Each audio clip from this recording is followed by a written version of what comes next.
my fellow Americans, the achievements of the company for the beer we're about to drink today are a testament to the courage, the selflessness, and the teamwork of America as a whole.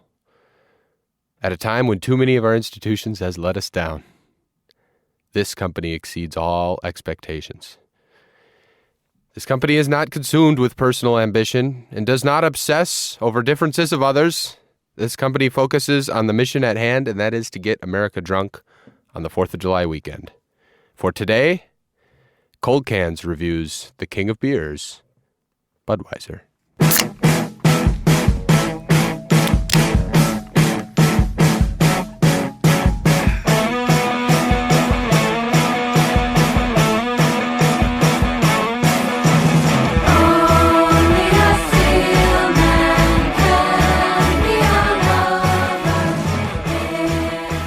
Welcome back, America. We're drinking some Budweiser today on the show. My can says America. A rebranded can for 4th of July weekend. If you're listening to this as it comes out, these cans now say America. These are Bud Heavies. We're not drinking Bud Lights today. And these today. have to be about a half gallon of beer. These are the biggest cans. Yeah, I was in the gas station before the episode, and I didn't want to buy a case. That's American fuel. Yep, American fuel only. Shell gas station. And I asked if every product in here was American. Yeah, famously only American, Shell gas. And the only way I could buy Budweiser without buying 24 of them was to buy one at a time. And the only way to buy one at a time is to buy these gallon-sized cans of... I maintain we could have shared one in the spirit of America. In the spirit of America, we're not sharing. Well, I don't know what kind of socialist shithole you think we're in. Count the number of references to American lure and founding of America on here. Well, we should be clear. Budweiser every year does rebrand the traditional Budweiser script. Their red can with the seal on it, and Americana is what it is. Yeah, if you think of beer, you think of this can of beer and what we're drinking. They rebranded to America around 4th of July weekend. Since when? Since like 2016 or 2014? Yeah, they have been doing it. I have it up since 2016. So actually 2 years. So they did it last year and this year. And it is chock full. It is riddled with references to America. Okay, so we got Land of the Free. Yep. Home of the Brave. Yep. The opening to the Star Spangled Banner, it cuts off at gallantly streaming, ? Right. They didn't have any more room. It says U.S. in the middle of the label as opposed to what it usually says. And I should bring up the old Bud label that it usually looks like, which is just the Anheuser-Busch seal and then the Anheuser-Busch text above it. So it says U.S. where it says that, America. The brand of the beer is America. It usually says King of Beers. And instead we have E pluribus unum. Hey, if it's America, it should be the president of beers anyway, okay? Instead of the king. king. No monarchy here. I pick up what you're doing. Hey, cheers to that. Cheers. Comedy. Be careful with these. Comedy. You kill somebody with this can. And then at the bottom of the can, towards the bottom, it says, from the redwood forest to the Gulf Stream waters, this land was made for you and me. For you and me. Should say this beer was made for you and me. And at the very bottom, because they had to pack more in on this can, because the can is literally a foot long, liberty and justice. For all. For all. Fitting for a piece of Americana. How are the first few sips going down? It is not bad, to be honest. Yeah. I don't like it. Okay, you don't like it. And to be transparent, I was drinking a Smirnoff Ice that was left over in the studio. From the Smirnoff episode. Because I said, we agreed that I'm funnier if I'm a little drunk on the podcast, so I started drinking the Smirnoff Ice. And in comparison to that, this Bud is delicious. Hey, well, that's going to be part of the review. It's going down as canon. Oh, well, without drinking Smirnoff Ice, I haven't drank beer in maybe 40 hours or so. This tastes like shit. What's wrong with you? Yeah. Yeah. Now, it has warmed a bit in my backpack between when I bought it and we came down here, but it still nonetheless tastes like every Bud Heavy I've drank. I haven't drank many in my life. I probably drank like, I don't know, half dozen. Yeah, I don't even know when I would have drank one. Maybe at a family reunion or something, family get-together. Yeah. Someone's buying Bud Heavies. Right. But like for how iconic the beer is, I never touch it. Yeah. You get Bud Light. Well, we looked it up, and at one point in like 2008, it had 50% of the beer market was Budweiser. Yeah, 2008 Anheuser-Busch had a market share in the U.S. of 50.9% of all beers sold. Unbelievable. Yeah, Budweiser brands account for about half of Anheuser-Busch's sales volume, a figure which has been steadily declining at 1 or 2% per year. So Budweiser brands, which would, I guess, be Bud Light and Budweiser, and then like the Bud Light Lime and Bud Ice. How could we forget? Bud 66, Bud 55. Is Bud Platt? Bud Lime, Bud Platt. But Bud Platt, much like Bud 55, seemed to be left by the wayside a little bit. But speaking of left by the wayside, like we talked about, a steadily declining market share. Yeah, no one's drinking it anymore, and that's part of why they did the rebrand, I'm sure. Mm-hmm. Because it plays into the whole bro culture of like shouting, America! America. That joke is still really funny. Yeah. I'm glad that we're still doing it. America. And I'm sure you'll all have the pleasure of hearing it, perhaps making it this 4th of July weekend. Ooh, that was not a fun face after that sip. It hit me. It's getting warmer. Reality set in. Get to the middle of this silo, and it's all horse shit. Yeah. Hey, that's America, though. You know what I'm saying? Yeah. My daddy used to chew his beer back in the day. You got it easy these days. But yeah, that joke can go away for a long time. But that is who this is primarily marketed to. Looks like, obviously throughout the campaigns that we can remember, we have the iconic frog campaign of Budweiser, or you have the What's Up campaign, classics in their own right. Good stuff, yeah. Good stuff. Not but unoriginal. I think those were ahead of their time a little bit. Sure. The Budweiser was, as you were saying, like it was ahead of the time of like this surrealist or whatever. Yeah, Yeah. Like before Old Spice was doing it, they did that. Yeah. I think it's what people, because that was a Super Bowl ad. And then after this was the What's Up, I believe was a Super Bowl ad. And that definitely was the bro culture. Yeah. Which led to the iconic event that all of America remembers forever, which was the Bud Light up for whatever city. So you nominate, and then there's going to be the party of the century at some city, sponsored by one of the biggest companies in the world. And I don't know where that marketing campaign went, but they got in trouble because one of the hashtags like implied that date rape was okay or something. Oh boy, more was made out of it than Jesus Christ it should have been. But I didn't know that. It was something about like not saying no or something. That's probably what did away with that campaign. Yeah, that campaign was a little ill-fated to begin with. I think they thought everybody was going to be in their like colleges being like, oh man, I hope we can get invited to the biggest party of the fucking century. But I don't. Well, they turned the city in like that.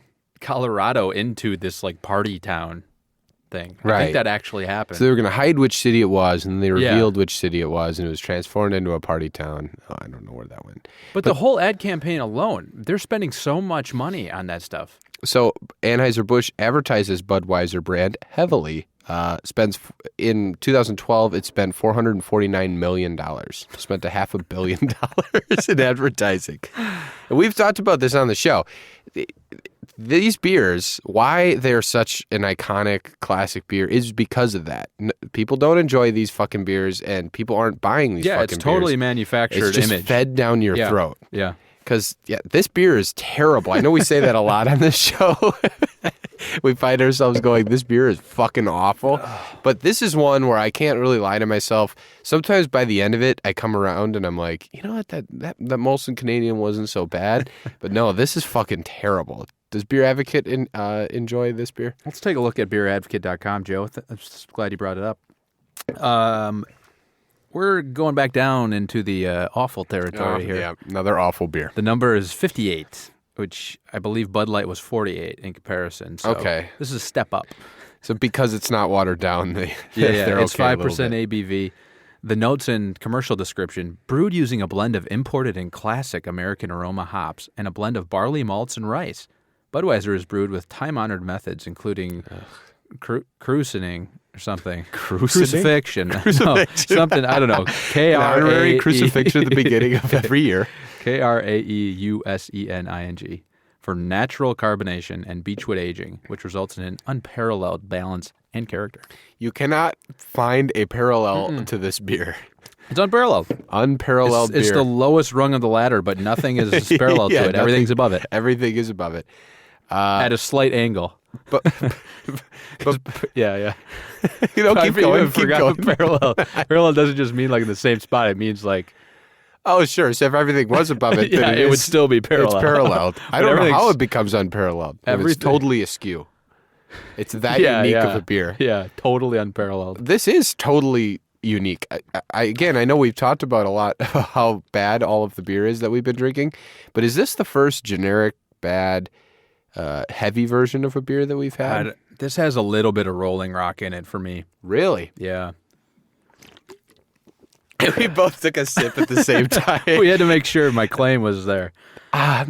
It's got a little Rolling Rock for me. Rolling Rock seems to be a little smoother. This has like a, what does it have to it? Is it that Beechwood aging, Joe? You can't handle it? I think, my palate's not sophisticated enough to handle the Beechwood aging of a Budweiser, of an America. Sorry, excuse me, America. Yeah, we're drinking America, not Budweiser. No, it has like a, it just has like a, it's just like if you buy vegetables at a grocery store, or you buy like fruit at a grocery store and it just kind of tastes fine, and it's just kind of lame. But then you I've never purchased produce in my life. and then you try fruit at like, I don't know, somebody who's buying it fresh, or you go to like a market and you're like, oh fuck, why is this peach so good? I don't understand. It's just because it was picked like in the last day. Yeah, if you're at a farmer's market or something. Besides shipped from fucking Mexico in the back of some truck. That's what this tastes like. Like shit just degrades. When you mass produce it, when you ship it, when you don't give a fuck about what it tastes like. Are you worried that it's maybe expired? I'm looking at the expiration date. It appears to be August 33rd. Oh no. More like Rolling Rock Everybody's than we've in ever on known. it. Yeah, it tastes just like Rolling Rock. You can't escape the gravity of what Rolling Rock has brought you into. Jesse Ventura in studio, folks. You two boys thought you were just playing with just kiddie games? Yeah, let me tell you something else. It goes deep. It goes deeper than that. Every beer you'll ever try for the rest of your pathetic fucking lives is going to be rooted in this cataclysmic event. Oh, that hurt. Oh, Just do good that job, for that though. That long. was good. This is August 15th of this year, so that's fine. That's not expired. Oh, I'm feeling drunk, and I'm barely to the red part of this It is silo. 5% We'll post alcohol. a picture. And this, what is this, do you think? Is this like, this has got to be at least a full 24 ounces. Yeah, no, there's more than 2 beers in this thing. Is it? Okay. This thing's like, it's It's as thicker. tall as my head. Right, and it's We should get a picture compared to my head. It's as tall as, let's take one now live. Yeah. You guys can This is check this live. picture on Twitter. It's as tall as my head. There it is, taken. So And it's like that's a big head, folks. It's a haven't I seen got it. a noggin. It's I got a 7 and 5/8 brim for you new era fans That's out there. Kevin Mensch size, or Kevin Hench, or whatever. Kevin Mensch, yeah. Former brewer. Kevin Mensch. Brewer, yeah, Famously that's a large reference head. all of our listeners will pick up. But back to Budweiser. Obviously not good. They expend they spend on advertising heavily, $500 million a year, probably more these days. Anheuser-Busch does own the trademark, although there's a little bit of a trademark dispute, as there seems to often be with beer. Yeah. There's some other company, the Budweiser Budvar Brewery of the Czech Republic, has been battling with the behemoth of Anheuser-Busch for a while, because beer's been brewed there since 1245 under the name. And Budweiser is a derivative adjective meaning of Budweis. So I don't know what the fuck any of that means. Wow. But basically, the market share, they just basically, I think their lawyers just dominated that brewery and they said, fuck it. Yeah, money talks. Money Yeah, talks. Money talks. And along with the brand and disputes in China, actually, where there are 14 breweries, Budweiser breweries in China. Yeah, of breweries not in America, of 15, the top 15 breweries not in America, 14 of them are in China. Oh, wow. Of Budweiser. Okay. So also in China recently, this year, June of 2017, an underground quote-unquote factory in Dongguan produced 600,000 boxes of counterfeit Bud each month, sending them to bars and nightclubs until they were finally busted on May 5th. Wow. Yeah, so well done. That's a lot of fake Bud to turn out. Yeah, that's good stuff. And the cans were unsanitary as well, the article Okay, lets you know. naturally. So I'm sure Alcohol's people the got great sick. antiseptic, though. Little botulism snuck into those counterfeit Budweisers at these Chinese bars. Par for the course.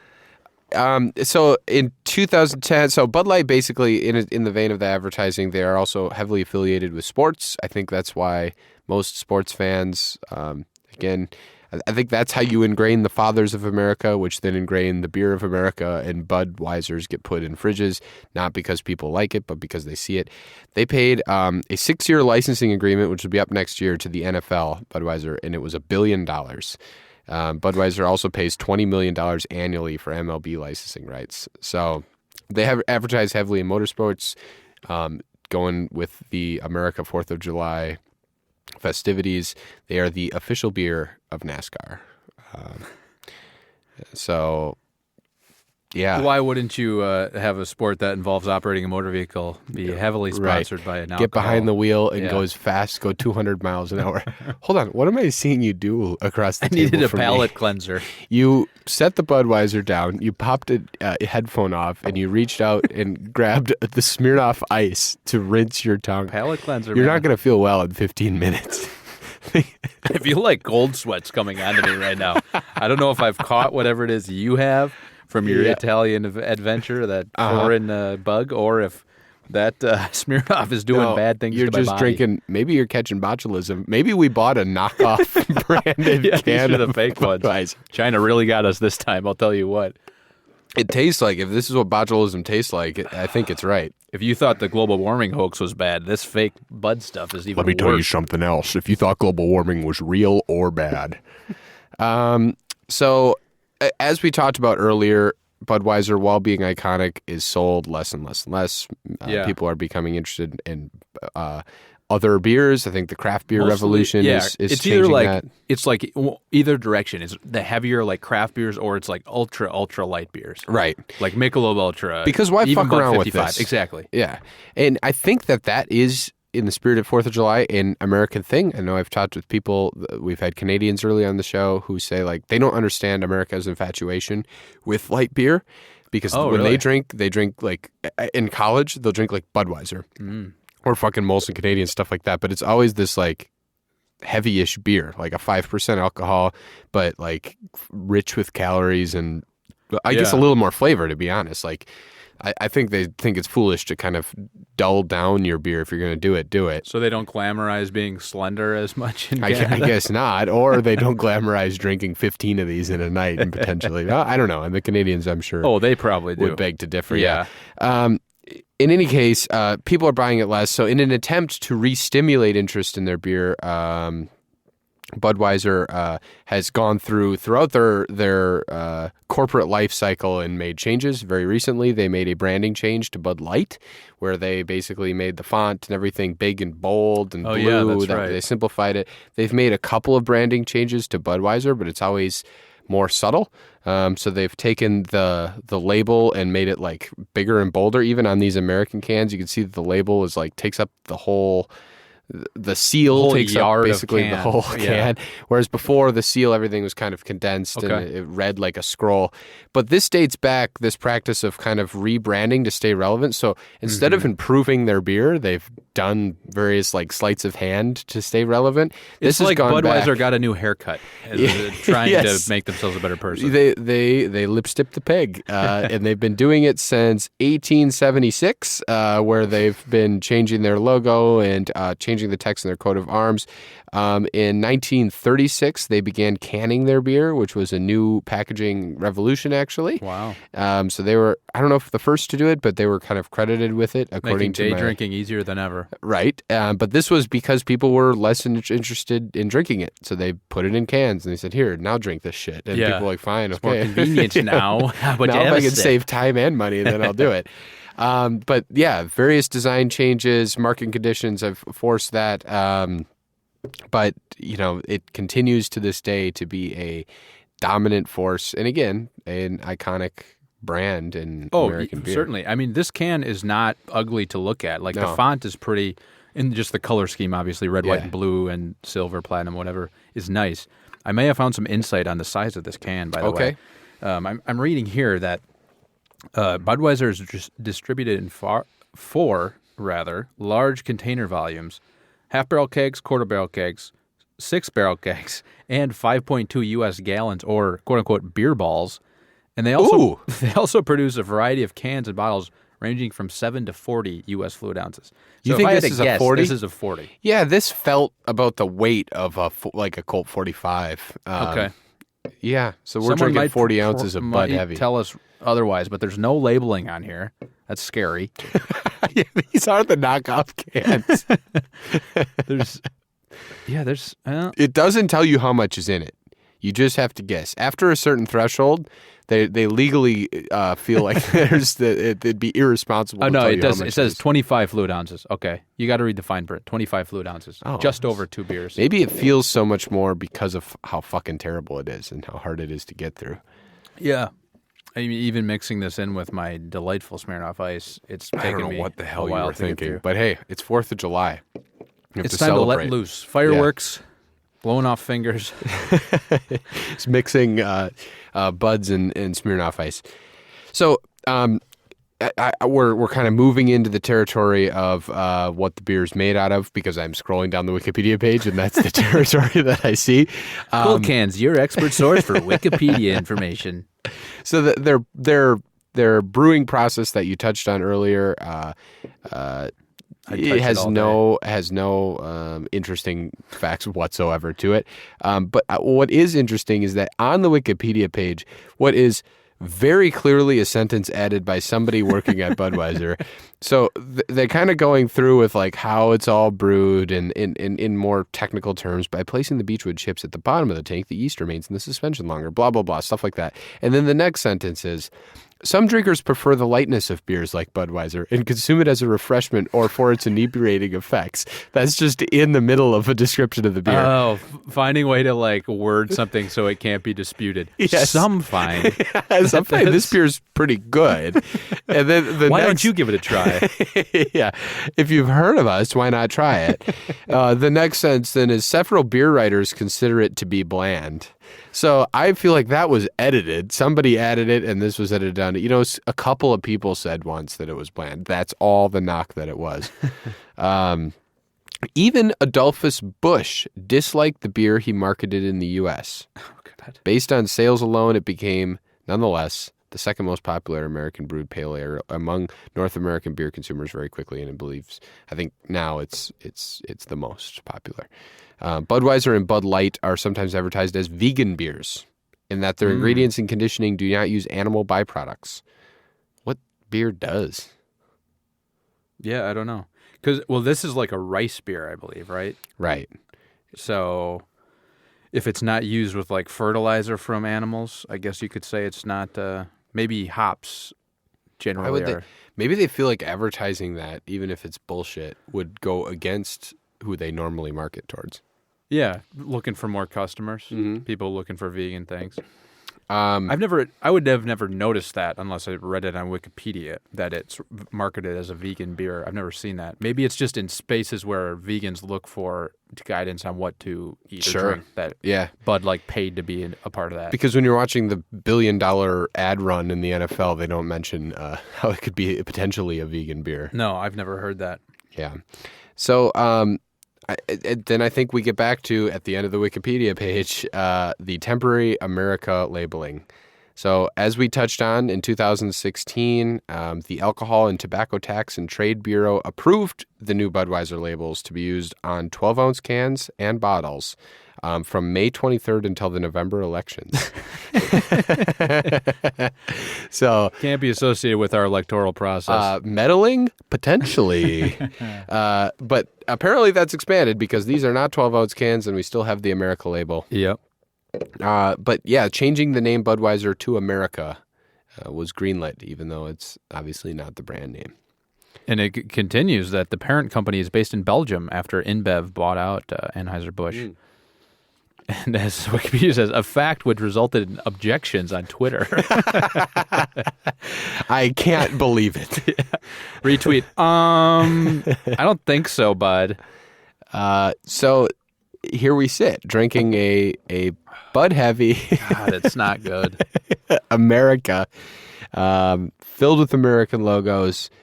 It's a terrible, terrible beer. I don't even know how to describe it. I tried to put it in words, but it just does have that mass-produced. I think when we've drank light beers, and I would even say Rolling Rock's a little lighter than this. Those mass-produced beers at least were kind of masked by the watered-down nature of it, because while they're not very good, they just kind of weren't very much of anything. This at least does have flavor. That I'll give it. It's just bad flavor. That's the problem with it. Yeah, I don't know if it's getting caught up in the film left in my mouth from the Smirnoff Ice, but this is leaving a bad taste in my mouth. I think probably 10 to 15 podcast minutes ago, and listeners can verify, I said, you're not going to feel good in about 15 minutes. It doesn't look like you do. So we should probably get to the rankings, huh? Oh. So let's talk about the current rankings of the show. Yeah, okay, I can talk. Oh, yeah, I don't feel good. The rankings. We had a listener comment on us reading the rankings, full rankings every time. He loves it. Oh, really? No, Great. the opposite of that. But I told him just to rub it in his face, we're going to read them all up until we get to 100. Well, we need to make sure that the listeners understand the context of the rankings. Of the rankings. You want to go through them this time? Hey, let's start at the bottom. Smirnoff Ice, Olympia, Miller Lite, Miller 64, Molson, Hefeweizen Grapefruit Beer, Rolling Rock, Iyengar, Rainier, Crikey IPA, Kona Longboard, and your number one, Deschutes Swivel Head Red. So the question is this better than Deschutes? Is this our new number one? America. No, it is not. Oh, okay. So yeah, what are we looking here? We're probably looking in like I'm looking Miller at the Lite, Miller Miller Lite. 64 range. Yeah, Okay. I'm looking below both of those. Ooh, okay. You were so put off. For the first time in Cold Can's history, you looked like you were going to puke in the show. Yeah, So, it's true. I think you have to take that into account. Now, you did mix it with Smirnoff, Yeah. so you could almost call this review a Budweiser / Smirnoff review. But I would put this It's down all by owned there. by the same company. Yeah, you think you're drinking two different things. You think again, bucko. I would put it below both Miller 64 and Miller Lite. Okay. It's terrible. But I'm is it okay with worse that. than I won't Olympia? put it under Olympia. I won't do it. Because Olympia literally made you puke. Literally made me puke. Budweiser just kind of made you feel like it. Yeah. But they made you feel like it on this most glorious of weekends, the 4th of July. And you still were put off. Maybe I'm not a true American. Maybe this just doesn't sit well in my traitor gut. Maybe your liberal tendencies, maybe 2016, 2017 America doesn't sit well with you. Well, Maybe this is melting my snowflake. yeah, guess what, fucko? It's here to stay. Mm-hmm. And so are these 25 ounces. They're not going through you anytime quickly. All night you're going to be feeling Yeah, this. I got a little indigestion bubbling up. Well, I'll agree with that. Under Miller Lite? Yeah, between Miller Lite and Olympia. So that would make it our, what, 1, 2, 3, 4. Let me read them off. That would make our 11th best 11th ranked beer of all time. In the world. In the world. But In the also universe, really. the third worst beer of all time Oh, okay. in the world. In America. So in America, cheers to you this 4th of July weekend. Our recommendation, stay far, far away from all American branded brews. Enjoy something that actually tastes good. And until next week, drink cold.